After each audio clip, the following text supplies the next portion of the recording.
Билатералните прашања не треба да бидат пречка во преговорите. ЕУ може да потикне диалог за гаранции за Македонија. Ова го порача вице-премиерот и министар за надворешни работи на Белгија Максим Прево, кој денеска и утре е во официјална посета на земјата. Прево изјави дека Белгија го поддржува европскиот пат на Македонија и смета дека по уставните измени треба уверување дека нема нови билатерални барања да ги блокираат преговорите во следните 6 до 18 месеци.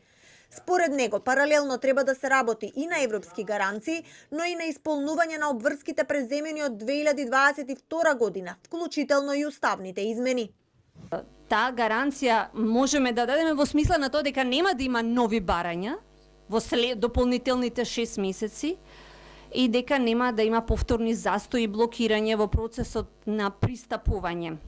За нас постои јасна волја дека овие уверувања треба да бидат дадени на Северна Македонија, откако таа ќе направи таа ревизија. Заедно сите земји членки можат да дадат адекватен одговор и во кулисите на Европската Унија да се искаже волјата дека овие уверувања ќе бидат понудени на Северна Македонија.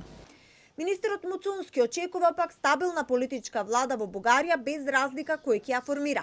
Порача дека и покрај провокациите кои доаѓале од Бугарија, приоритет на владата во изминатиот период било да не се дозволи Македонија да стане дел од изборната кампања на официјална Софија.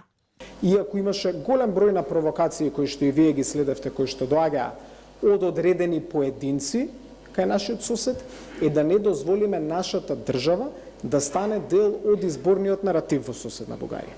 И заради тоа што не реагиравме на тие провокации, сметам дека успеавме да не бидеме дел од наративот, а тоа секако е една олеснителна околност во отпочнување на диалог кој што ни е потребен помеѓу двете држави за изнаоѓање на соодветно праведливо решение за билатералниот проблем кој што постои.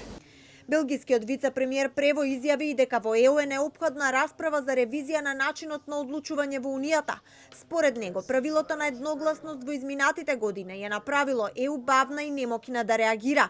Прево посочи дека земјите членки не се задоволни што во одредени клучни ситуации, како прашањето за Украина, не биле на масата, иако, како што рече, ЕУ ја плаќа сметката.